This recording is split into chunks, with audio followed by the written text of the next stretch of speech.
Well, hello and aloha from Melbourne. How you doing? I'm Christy, one half of this podcasting dynamic duo, but enough about me because I can go on a bit. Please let me introduce to the pod the golden-haired boy from sunny Adelaide, the one with the smoothest voice on that side of Nhill, the one, the only, my gorgeous cousin Ben with no middle name, Kempster. I know, I was deprived. Thank you so much. Look, golden-haired, not so sure about that. And sunny Adelaide, I'm not so sure about that either. We had got rain and I think it might even hail later, but hey, I'll take the smoothest voice on this side of Nhill. Yeah. So, you have had a haircut though, and you are looking sharp. Yeah. Quite fresh, yeah. Well, it was two haircuts, if I may say, because I had one. You know how you go to these barbers now and you can't book? So you got to go to a barber and they'll say, it's going to be 20 minutes. So I went to a barber. It was an hour wait. I thought, I'm not doing that. No. So I walked away. I went to a hairdresser, which I won't name. And I got home and I'm like, I'm not so sure about it. And Sarah's just looking at my hair going, I hate it. It wasn't just cuts. No, it wasn't just cuts. But we decided we didn't like the hair. So then I went to another barber place where I waited about 10 minutes and they did it again. So this is two haircuts. Oh, no. So you paid all that money for two haircuts. And did it go shorter and shorter? Well, it kept getting shorter and this guy kept saying, do you like it? I said, well, I don't know. I felt like saying, you're the barber. You should know if it's right, So it kept getting shorter and shorter. So then it got tighter and tighter and tighter. But I'm kind of happy with it. It's like tight hair. Oh yeah, no, it's not too bad. I'm going very grey. But you've got one of those heads that looks really good shaved as well. Like you okay. You look super mean with a shaved head. Okay. Well, Sarah kept looking at my first haircut and saying, "Just shave it," and I'm like, that means she hates it. She just kept staring at my head. Just shave it. Stop looking at my head. I actually said to her, can you please stop looking at it? It's stressing me out. Oh, and she no. said, just shave it off. She goes, it's just a bad haircut. And it was a bad haircut. So, well, they say it's a week. Sorry, interrupting. It's a week between. It's a week between a good and a bad haircut, right? I know. If Howie said that to me when I came home from the hairdressers, just shave it. He's mortified. I know, it'd be horrible. But hey, oh god, we totally digress. Yeah, we do digress. We do. Yeah, now, cool. All right. Well, how you going, Ben? I'm okay. I'm good. Yeah, I just need to chill out. Generally, I think I'm a bit of a stress head. That's okay. Yeah. Well, you're stressing so much your hair's falling out. I know, absolutely. It is. I am losing my hair. That's okay. All right, let's crack on, Ben. Yes. Hey, I've got to say, last episode was absolutely one of my faves, and we really hope you enjoyed it too. It made me laugh so much, but it did get me thinking, Ben, and I reckon we had a major outpouring of whinging. Oh, my God, did we ever? I listened back to it. It was like, oh, my God, will you two just shut up? Look at all the things that are annoying you. So, all right. So here's the plan, guys. Right. There's going to be no whinging. There'll be no whining. We've got it out of our system. Yep. I'm not even going to complain about haircuts. All right. I've already done it. Oh, yeah. All right. And also, by the way, everyone, Mum's ear is okay. She did have it drained. Yeah. Both ears done. Yeah. She had both ears drained. They get the thingamajig in and suck it out. So now she's back to normal. So that's all I've got to say on that. Okay. Well, that's really good to hear. I'm so happy about that. There's a fair bit of stuff going on around little old South Australia at the moment. Of course, you would know if you're into the AFL, and not all of our listeners are, and that's absolutely fine. But we had the gather round here at AFL, which is where one round was played completely in South Australia. First time it's ever been done, and it was unbelievable. I think even if you weren't into football, just the atmosphere that it created was incredible. My brother went to your cousin. You may or may not know him. He went to the Crows game at Footy Park, and it was chockers. And watching it on the TV was really good. So, I mean, I do like watching footy, and so I enjoyed it. It looked amazing. We won. Oh God, it was incredible.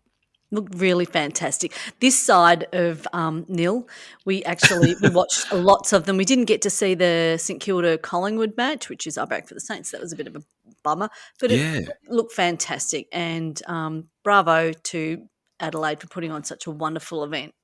Oh yeah, good on him. Bravo. Yeah, our premier. He loves sport, and all the good stuff he's done is kind of about sport. Oh, And okay. I don't want to get too political, but yeah, he's like, sport's my go-to. When everything else is going down the toilet, just put on a big event, and the people will love me. We won't talk about the golf. Well, the golf happened as well, and of course he brought back the Adelaide 500, and who knows what else we'll have. He probably wants to bring Wimbledon here next, for all I know. I don't know. I got no idea. The gather round was really good. It was awesome. Tasting Australia is on, and it finishes tomorrow. So that's a food festival, and it goes only for about a week and a bit. And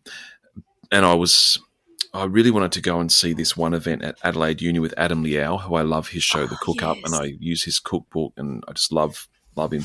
But I couldn't get to do that, unfortunately. So by the time this one goes out, Tasting Australia will be finished because it finishes on the 7th. But okay, yeah, that's always a bit of fun. Yeah. And hey, guess what? What's that, Ben? Tennis started today, my little lad, and they won. The team won 5 sets to 1. 5 matches to 1, I should say. Yeah, 5-set tiebreaker. Oh, that's fantastic. Five matches. The team won 5 matches. The other team won 1.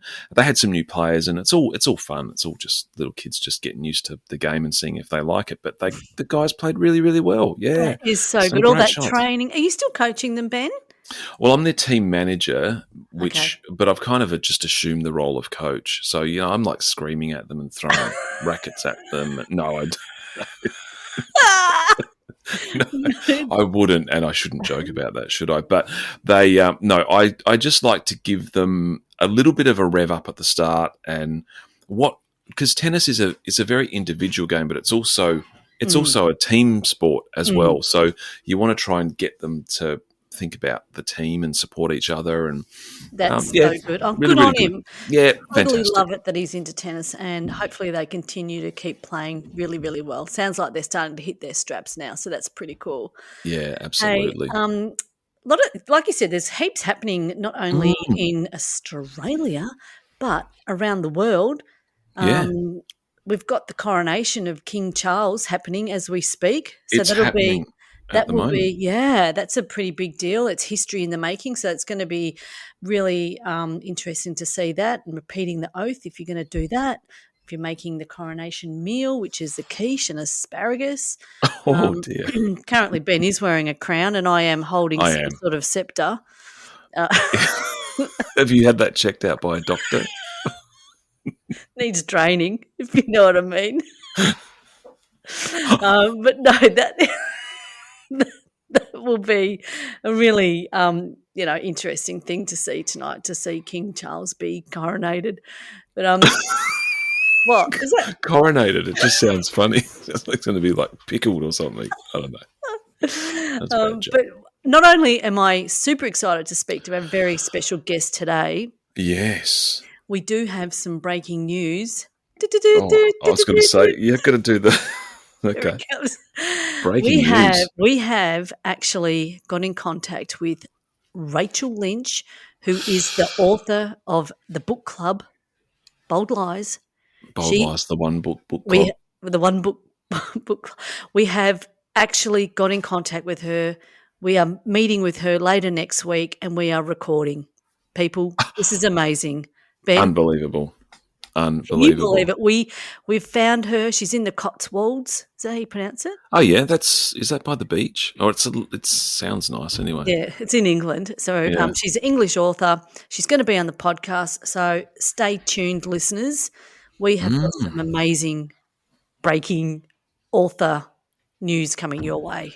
So this is the book that I bought for you as part of your KK at Christmas, which was late. I think I got to you in about February. It was. And it was just by chance I came across this book. And we've sent it to a bunch of people, not knowing the author really, to be honest.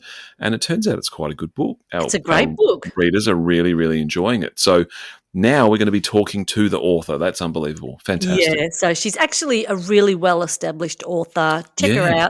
out. So yeah, she's written a whole suite of books, and this one book, Bold Lies, basically is one of the books in the series. So put your hand up if you're up for it next. And I think you've got it at the minute, don't you, Ben?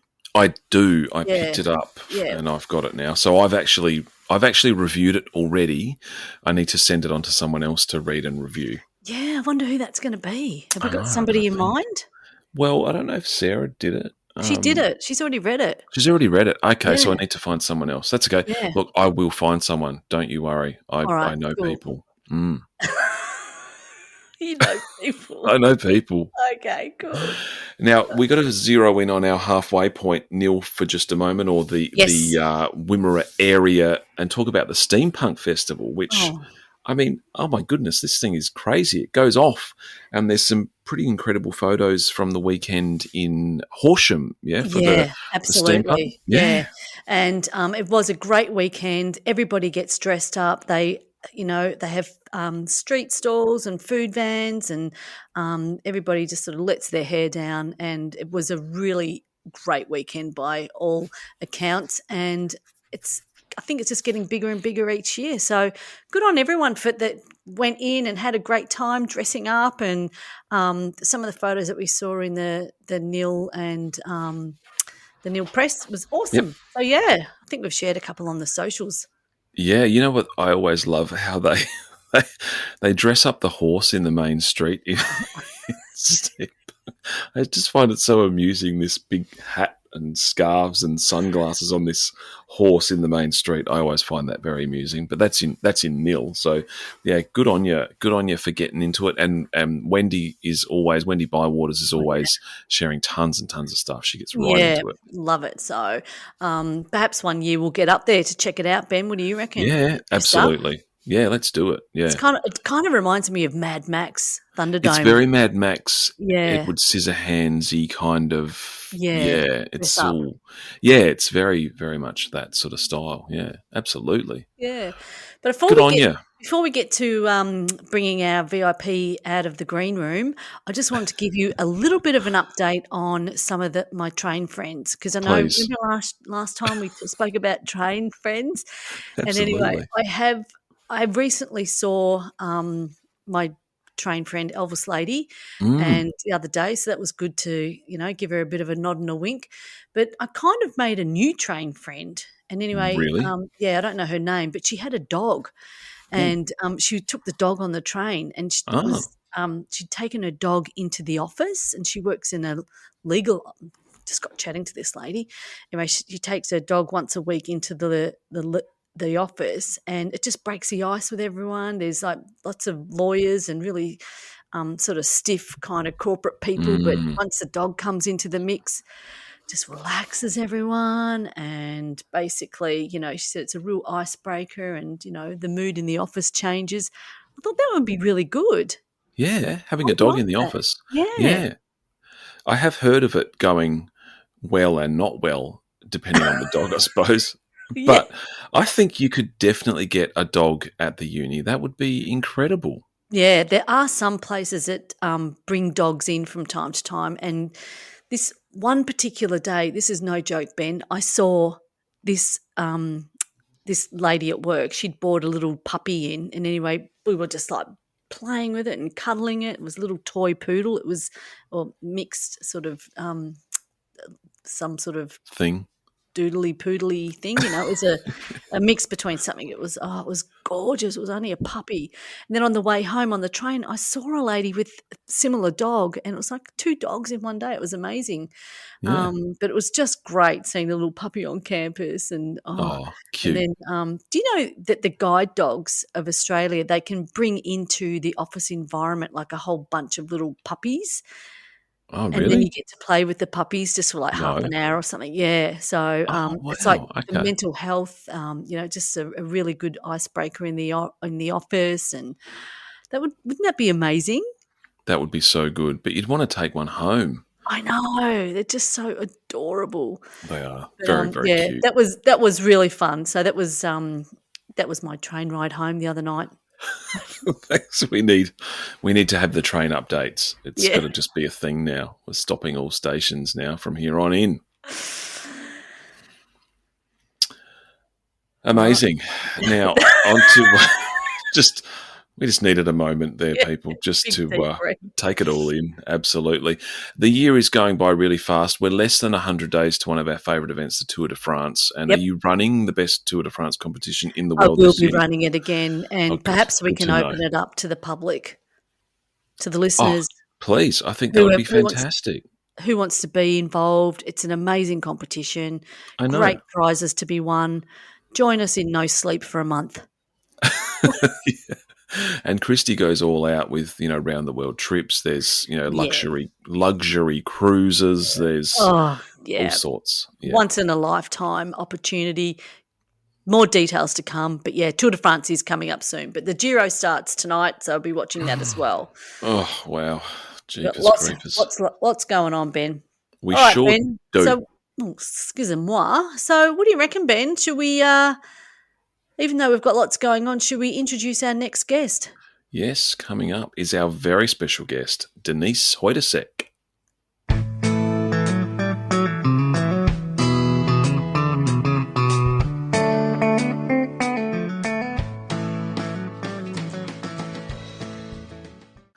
Now, Christy, we are very lucky today to be joined by not only an amazing artist, but a great friend of mine. Denise Hojdyssek is an Australian artist based here in wonderful Adelaide. She was born in Germany and grew up in Sydney and now lives in Adelaide. So she's been to a few pretty interesting places. Denise is an abstract painter with modernist influences. She creates amazing paintings. As you can see, I've got some works behind us, and we're not done yet. We've got the collection underway, and I'm sure we'll probably acquire some more as we go through our wonderful life. She uses a combination of shape, colour and texture to convey a mood and draw the viewer in. As I said, we've got 3 of Denise's artworks hanging in our house, and I just absolutely love them. And we're so happy to have you on the show today, Denise. Welcome. Thank you so much. Hello, You Denise. made me look very, very good. You are. It's lovely to see you, Denise. Thank you for taking the time to chat with us on the pod. We've been wanting to get you on for yonks, and so we're really grateful that you're here with us today. Thank you. Oh, my pleasure. Now, Denise, you were born in Germany and you grew up in Sydney. So can you tell us a little bit about your background and growing up and how you came to live in Adelaide? Yes, of course. So I was very small when we moved back to Australia. I was nearly one year old, and we landed in Sydney, and I grew up and did all my schooling in Sydney. So basically, Bondi Beach was my backyard. Wow. So I was very much in the in the environment of almost like a puberty blues, I would say. A lot of surfing, not me, but we watched a lot of surfers. And look, I must say I had a really great childhood. And my dad was always a very creative inspiration for me.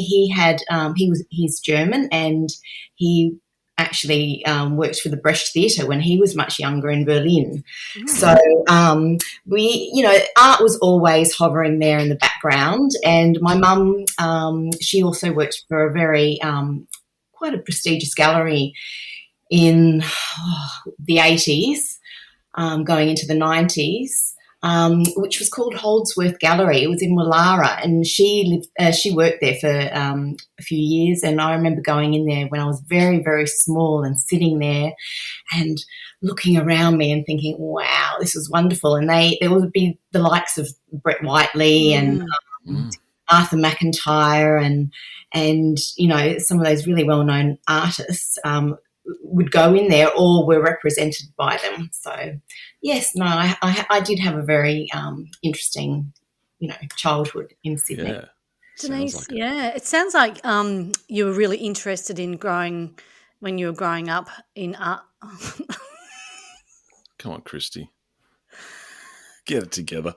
Denise, Were you interested in art growing up at school, or when did you realise art was something you were passionate about? I must say probably more in high school when I had a really lovely, actually a couple of really lovely art teachers in high school, and I went to Dover Heights High School, which people in Sydney will know, which went through a very rough patch, and we all of us who came out of Dover thought, God, we made it through there, and if any of us did anything with ourselves, it was a miracle. Oh, really? Wow. Yeah, we all have a giggle about it now. Some people did go off to have to do some wonderful things out of that school, but I had some two amazing artist teachers, and one was Lena Tesoriero, who I'm in contact with now, and they just really encouraged me and were just, they were just wonderful. And my interest was photography actually, but I would go also, on top of that, I would actually go attend the Wallara Arts Centre, which was on Bondi Road. So I'd walk down and go to life drawing and painting classes quite early on, probably from 14 all the way through until I finished school. And I remembered then being in that environment that was where I wanted to be, in those art rooms, and the smell of paint and being in that environment was the right place for me. Isn't that amazing when you reflect back on the teachers and the influence that they can have on your life, and now look where you are now, and you're still in contact with one of your teachers. Yeah, look, absolutely. I have the greatest admiration for teachers, and I think I was very lucky, especially having art teachers that were so wonderful with me. Oh, that's great. They obviously saw the talent, Denise. Oh, I don't know. Do you still do photography as well, Denise? Look, photography is definitely still a part of my life. So I went on to study photography, but yes, I still draw. I still use my photographer's eye when I take shots of my artwork in an environment, or I still look at things when I'm, when we go on holidays. I suppose that's when I really start to go back to photography quite a bit as well, and to use it as a journal form for me, for my work now as well. So I capture things that are inspiration and I will use them later. Oh, fantastic. So on the show, we love talking to artists. We've spoken to authors and performers and other artists as well, Elizabeth Close being one of them, who's an amazing Indigenous artist here in South Australia. So from your perspective, what's it like being an independent artist? You're developing art, you're having to get inspired and create new works, but then you're also marketing and selling and running a business all at the same time, as well as, having a child and running a family. So what's it like fitting in, I guess, your passion, but it's also an enterprise at the same time? Yeah. What's that like? The logistics of it all. Yeah. Well, it has definitely has its ups and downs. I would say that look, the business side for artists, most artists, I would say, doesn't always come easy. It's not an area that we our expertise is really. Yeah. So I did struggle with it, but I think having become a mature artist, I did lots of things before I came back to falling back into art and working as a full-time artist. I think that has helped me as well, having just that experience and confidence, I think, too.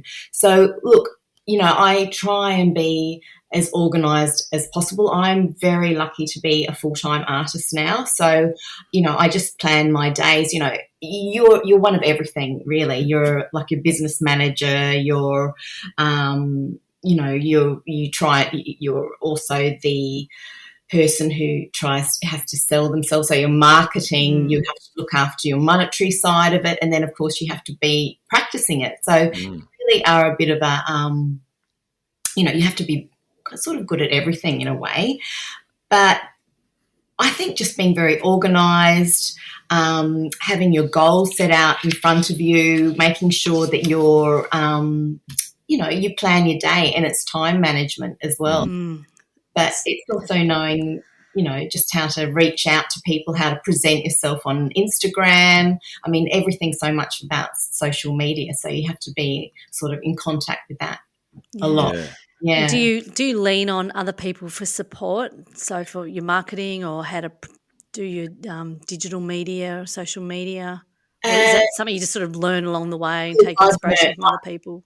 Yeah, look, I probably have learnt most of that myself. I'm lucky enough to have the skills as a photographer too, so that I can on those when I need to take shots of my work and send them on to galleries and so forth like that, or to, yes, I would love to source that out. I mean, the packing of my artwork and, the social media stuff and the tax stuff, I would just love anyone out there who wants to practice. I would love to source that out, but at the moment I need to do that myself. Yeah. Wow. And you've got a really good partnership with Fenton and Fenton, who have a lot of your work on their website. How did that come about?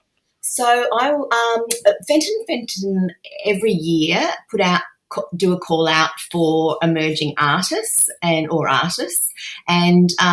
they will put a call out and you can send in an application, and I did. So I sent in an application. Now that was in so we're 23 now.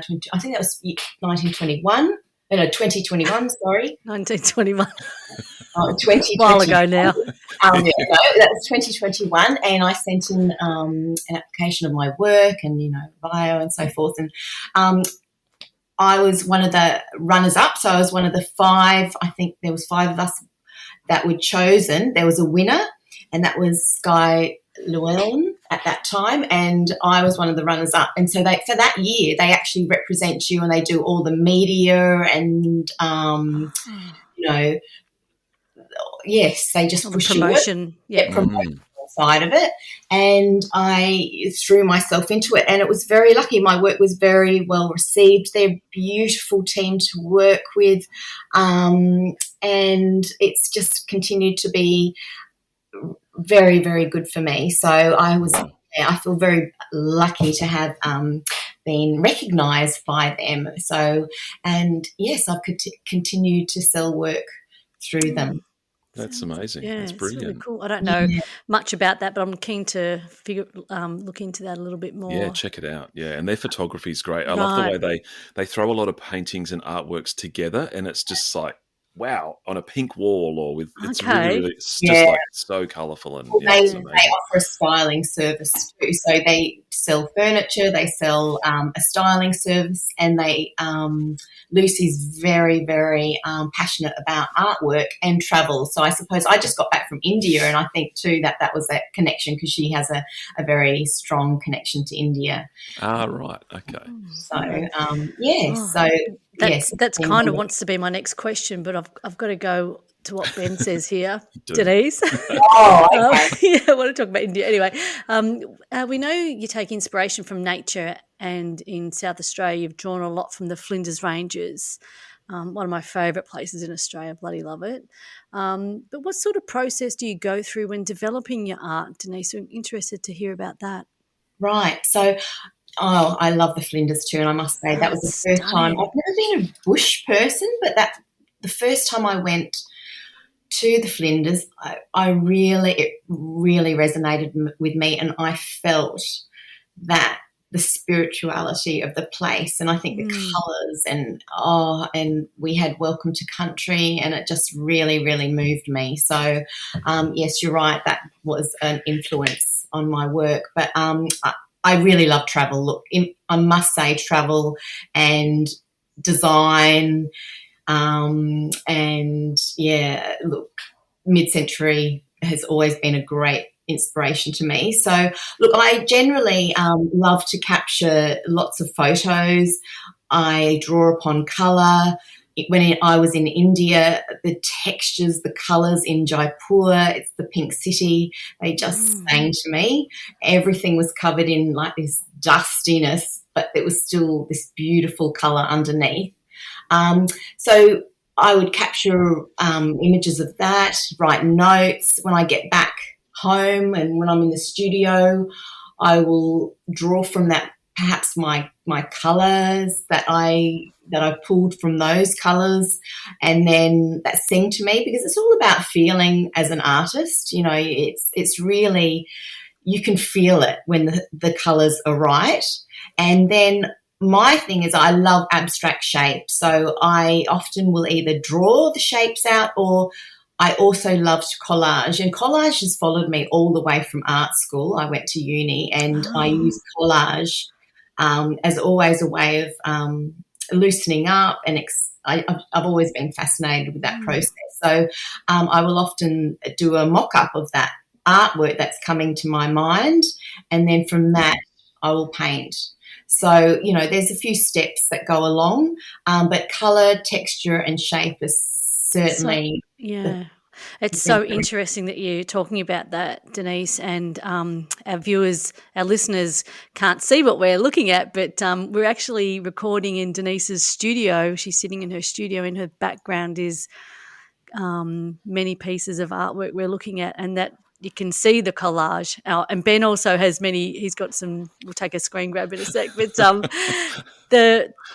now that you're saying that, it makes sense with your art, with the collages and the shapes. And that's right. And you'll often post pictures of the collage, which just of your thought process, which is actually really, really cool. And do you like it loud or quiet? You know, is your studio a place where you go, I've got it in a place where I feel inspired? Or do you like loud music? You know, some artists like chaos, or are you much more about the calm? That's a great question, Ben. That is a really great question.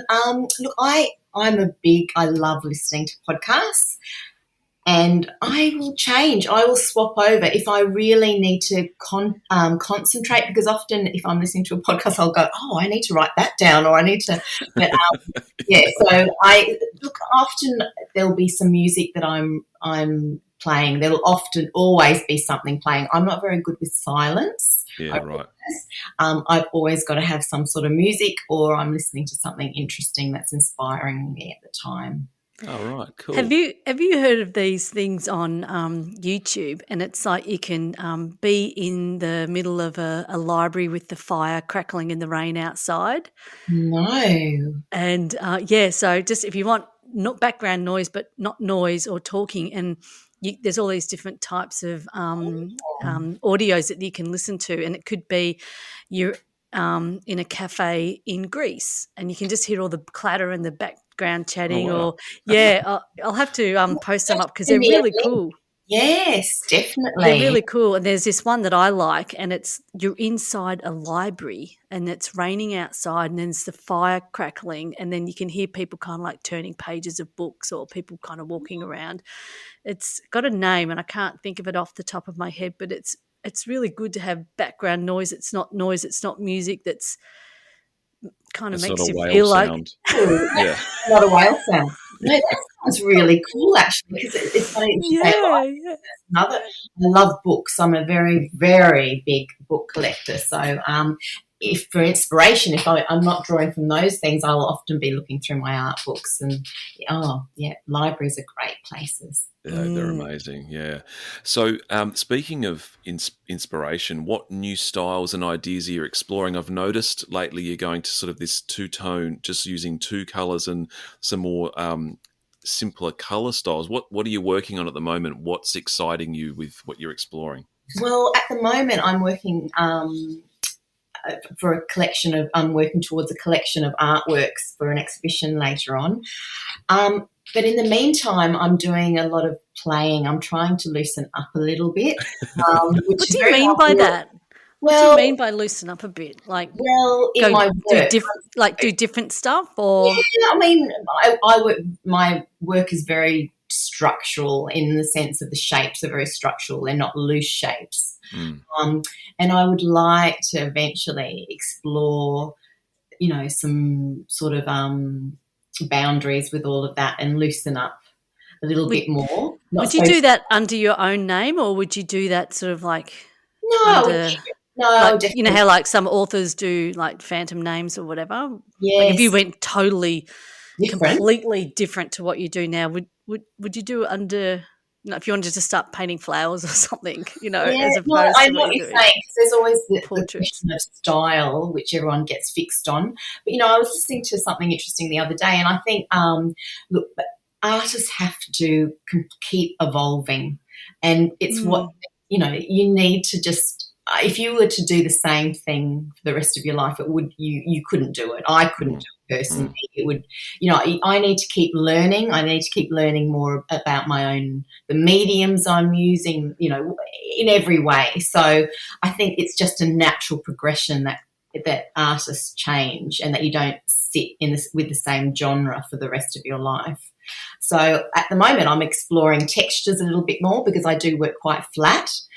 In saying that, my work is very layered. It's sanded down. There's washes over it, and it's got that element of that dustiness that was so, I don't know, I captured in India, that was so meaningful to me. So, but I would like to work more texturally, and so while I'm working on an exhibition, I'll work on the side where I'll just play, just to let it out. And if something there I like, often I don't like a lot of stuff, I will draw on that and maybe explore it a little further. Oh, wow, cool. Yeah. Do you have any thoughts on what's your opinion on the AI art? Yes, that's really interesting, because that's starting to come out now. Look, I haven't explored it enough, but I do feel, I don't know. I think people are interested in people's work when they know the artist, and I think there's, for me, and the more I get to know my collectors, and of course I don't get to know all of them because they sold through Fenton and Fenton, but the times I do get to know my collectors, and if I've sold directly to them, I think that's what makes the work interesting. Getting to know the artist, where it comes from, what the history is, why they arrived at that. So for me, AI, look, I don't know. To me, I still don't see it as coming from the artist. There's not that same connection. While it might be visually kind of impressive, there's not that same connection. No. That's absolutely true. Yeah. Interesting. Denise, we always ask our local guests this question, depending on which side of Nhill they are, of course. What do you love about Adelaide? Tell us. Look, I have a bit of a mixed relationship with Adelaide, but over the years, Sounds complicated. I get homesick. I do get homesick, but I do love the big city. I really love being in a big city where you disappear. But over the years, I have really become very, very fond of Adelaide, and I've met and made such wonderful friends here that are very, very inspirational. And I think I've been so lucky to have settled in a lovely neighbourhood. The beach is 8 minutes down the road. I've got a coffee shop on the corner now, and many, many more, and a space in which I can work from home. And I just don't think that can happen in every city anymore, especially Sydney. And, the airport's just down the road. It's really down the road. But I think Adelaide, for me, Adelaide's what the strengths are of Adelaide is definitely the festival season and the Fringe season. I think you really feel that it's on here, and maybe because of our landscape and the way, we've got a smaller situation here, but I really love it. I think it comes alive. I went to WOMAD this year and I just thought, oh my God, this is just fantastic. And, we've got so many beautiful little restaurants and bars popping up now, and McLaren Vale's just down the road. So I think it's got so much potential, this little city. Great answer. Beautiful. Love it. Yeah, I couldn't agree more. So, look, we're just about wrapping up this wonderful interview, and we wanted to ask what's next for you. You said you're preparing a collection for an exhibition. Can you tell us what's going on there and what else is coming up for you? Yes, so I am preparing for an exhibition in Melbourne with the Fenton Gallery, and I'll be very lucky enough to be sharing the space with 3 other artists, 2 ceramicists, I believe, and another 2D artist who's so they've actually brought us together because we've all worked we've got a similar eye in the sense that we all love the geometric shape, texture, and that will be opening on the 18th of November. Wow. So if anyone's in Melbourne, please come. Christy. I will be there. And And you're there. Awesome. You'll have to share the details so we can help. We can share the details on the podcast and on our socials for you. absolutely. And there'll be a few people from Adelaide flying over, which is nice. And so I have to come up with at least 10 pieces for that. So I'm very busy at the moment in the studio, and I might have some pieces in the Affordable Art Fair in Melbourne again this year. Oh, okay. Fantastic. Will it take you all, like, will you be like somebody who's studying for an exam, just like rush at the last minute? No, try and crank them out? No, I start early. I probably start too early sometimes. Yeah. I don't like to leave things to the last moment. Some of the paintings in the background, are they going to be for the exhibition? Yes, they will be. So are they in progress or are they done? Some of them, most are nearly done. A few things need to be, tweaked on them, but they're the smaller pieces. I'm actually going bigger, but wow. How big's big? What would you say? Well, at least for me, big is at the moment even 90 by 90. So because I actually can work, I've been working sort of smaller than that anyway, but I'm trying to push myself out of my comfort zone and grow on the canvas. Fantastic. Oh, wow. Well, good luck. We will definitely be keeping an eye out for that. And Christy, I'm sure there. We'll go and check it out. Absolutely. I'm absolutely there. Fenton. I'll be your... there. Oh, fantastic.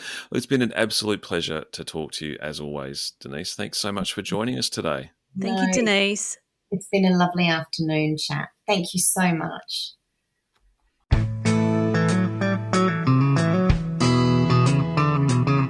Well, Ben, that was really excellent. I absolutely loved chatting with Denise. What a gorgeous lady. Yeah, she is. She's a really good friend, and she did mention after we stopped recording how supportive and wonderful her husband has been, Rick. And Rick is one of my best friends. He's such a great guy. I love him to bits. So big shout out to Rick for being a pretty awesome guy, and sounds like a pretty awesome husband. Yeah. Who knew? Who knew? I'm not surprised, though, I've got to say. Well, that just about wraps it up. Our next episode is shaping up to be an absolute cracker. We have got a great chat lined up with Georgia from the Hindmarsh Shire Youth Council. Yes. We're super excited to speak to some of the legends on the council, the young guys. And they've got a podcast in the works on youth mental health. As in it's out, or they're working on something? They're building it as we speak. Oh, fantastic. So, that's so good. Super interesting. Happy to really important. Yeah, super important, and looking forward to chatting to them. I'm pretty sure we've got that lined up for the next step. So until we speak to you next, have an awesome weekend. Yes. And we'll see you next time. See you later. Oh, Ben, I forgot one last thing. I have a special shout out to Auntie Sayo. You know who you are. Hope you enjoyed the latest episode. See ya. See ya, Auntie Sayo.